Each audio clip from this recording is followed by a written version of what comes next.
Powered by the Montana Television Network. This is the 10 o'clock news on KPAX, Montana's news leader. Good evening, I'm Jill Valley. And I'm Dennis Bragg. A company that made Forbes' next billion-dollar startup in 2016 is branching out, coming to Missoula, and bringing 50 new jobs along with it. ClassPass is a fitness tech company valued at roughly $400 million. MTN's Kent Lutzen has more on why this global company has decided to make Missoula a home. The ClassPass business model is similar to Netflix, except for sitting on the couch and binging on our favorite TV shows.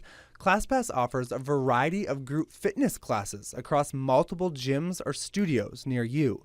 ClassPass has been identified as one of the fastest growing companies in the United States, and what they do, instead of having individual gym memberships, they aggregate it. And so you may have a membership with ClassPass, but you can go to multiple studios, and it's really designed for somebody's busy schedule. Instead of you having to conform to your gym or studio schedule, now you get to try to use everybody's schedule. ClassPass has 5 headquarters around the world, one in London, one in Sydney, one in New York, one in San Francisco, and now they have one right here in Missoula, Montana at the Millennium Building. Now one might ask, why would you pick Missoula, Montana?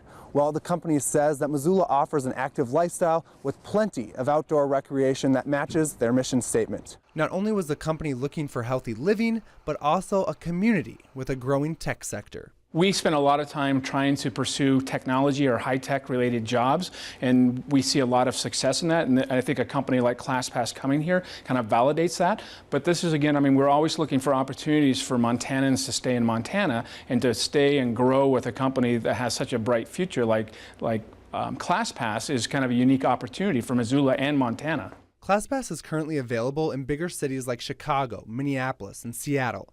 But Grunke said since the company will be working out of Missoula, the app could be of use in Montana someday. Kent Lutzen, MTN News, Missoula. And the company is looking for employees who are interested in business development, the tech industry, and healthy living. ClassPass is taking applications on its website. That information can be found at KPAX.com. After the epic snowfall and bitterly cold temperatures of the past week, the Montana Department of Natural Resources and Conservation warning residents along rivers and streams to be ready for possible ice jams. DNRC says February and March are the months with the greatest potential for ice jams and flooding in Montana. But with the heavy snow last week and sub-zero and single-digit temperatures followed by a warm-up later this week, the agency says riverfront property owners need to be watchful.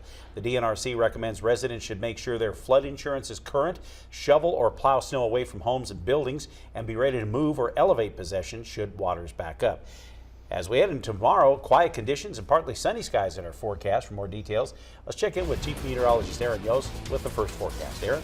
And although we are anticipating to see partly sunny skies, we will likely, unfortunately, be dealing with those low clouds, kind of keeping those valleys in the crud, so to speak, much like you're seeing earlier today from our First Security Bank ICAM in Hamilton. Now, earlier today, we did also see a weak disturbance move through the northern Rockies. That now almost clearing out of Wyoming, moving rather quickly off towards the south and the east. High pressure building in behind it, and that's going to set the stage for those strengthening valley inversions once again for our Thursday. With that said, it's going to be rather limited, at least the time frame, because we're already talking our next system Friday into the weekend. More details on it coming up.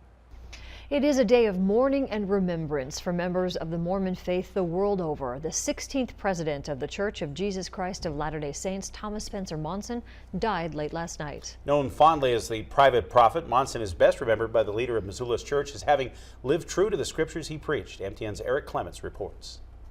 Christopher Price, stake president of Missoula's Mormon Church, never met Thomas Monson. I've met several of the other apostles, but didn't have the opportunity to shake his hand. Would have liked to have done that. But Monson, the 16th president of the LDS Church, was an inspiration to Price, both as a church leader and as a member of the faith. He was someone that lived what he taught and didn't teach it, but live a different life. He lived it and then gave us glimpses into what he did. I'm sure we don't even know most of the things that he did. And that's who he was. He looked for ways to serve others. His daughter paid a little bit of a tribute to him today, and she quoted 3 scriptures from 1 James. One was to be doers of the word and not hearers. Perhaps that's why Monson was known as the private prophet. So he would go to rescue the one rather than try to be in front of the cameras. He was a very good speaker, but that wasn't his ministry. His ministry was to serve. And serve he did for most of his life. He became a bishop at 22. By the age of 36, he was an LDS apostle. Price says Monson never lost sight of what was important and saw the purpose of the church as a vessel to help those in need. He said something along the lines of never let a problem to be solved get in the way of serving a person that needs to be loved. And I think that's what the world could use in general. And though to mourn is human nature, Price says there's more to be found in Monson's passing than grief. I personally will mourn a bit because I enjoyed hearing him speak and hearing him teach, and so I will miss that. But we certainly believe that there's an afterlife and that this isn't the end of Thomas S. Monson, and so we are rejoicing that in his life and what he has done here. How far is heaven? It's not very far. Eric Clements, MTN News, Missoula. Traditionally, the senior-most apostle of the LDS Church is selected to become the next president. Right now, that is Apostle Russell M. Nelson.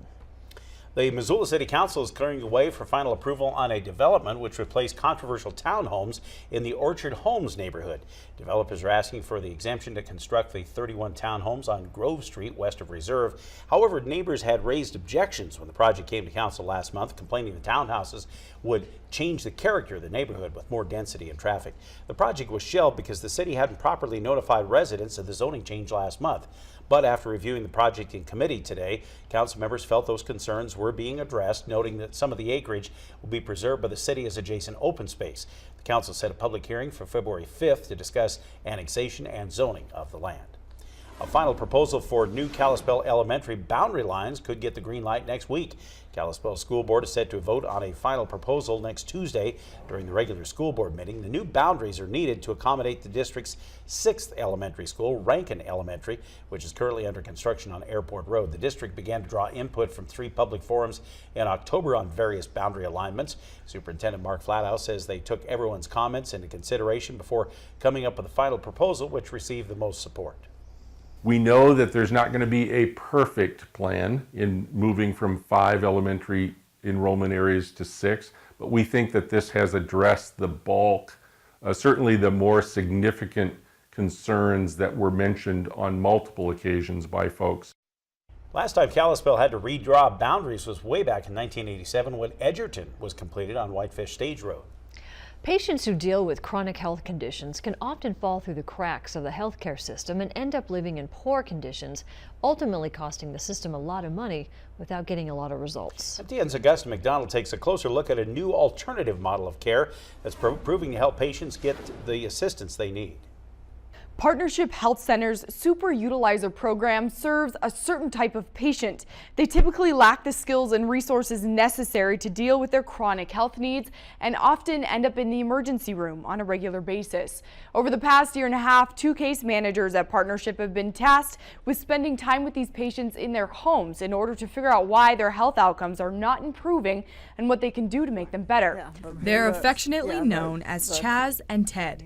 And this is Susan. Due to a car wreck 2 years ago, she's mainly homebound now and in need of surgery. How has your life changed since then? Drastically. It ruined my life. I have no social life. In spite of their patients' complicated conditions, Chaz and Ted say they're resilient. Between now and when we get the surgery, we have to make sure that Susan is living the best life that she can right now, and that means that making sure that she has the necessary supplies to so that she can go out in public, so that she can make her bingo night. Yeah. Right. Yeah. Tonight's bingo night. Tonight's bingo night. This level of engagement, it requires something from the patient, and when you've got a chronic condition, oftentimes you don't have more to give. And that's where ideally we get to step in and say, hey, how can we help you out? What have we been missing? The program gets referrals through a couple different routes, and the patients have to fit an inclusion criteria. That umbrella covers patients who typically live with at least one of the big 5 conditions, as they call them: congestive heart failure, COPD, diabetes, asthma, and high blood pressure. What I've seen a lot of is patients becoming fatigued for caring for themselves. It's like a self-care compassion fatigue, where they're just no longer really have the willpower to check their diabetes every day, or to make sure their blood pressure is staying down, or to make sure their salt intake is as low as it can. Do that every day for 30 years and you're going to get tired of it. Every case is different. Their latest results are showing that by reducing emergency room visits, their efforts are saving money and also improving the patient's quality of life. It's those sort of tangible successes where we're actually changing the day-to-day experience in patients' lives by getting the healthcare crises out of the way so they can sort of live life again. They work with about 20 to 30 patients at a given time. Their grant money with the Montana Healthcare Foundation that's paying for Chaz and Ted to do this work lasts for about another year.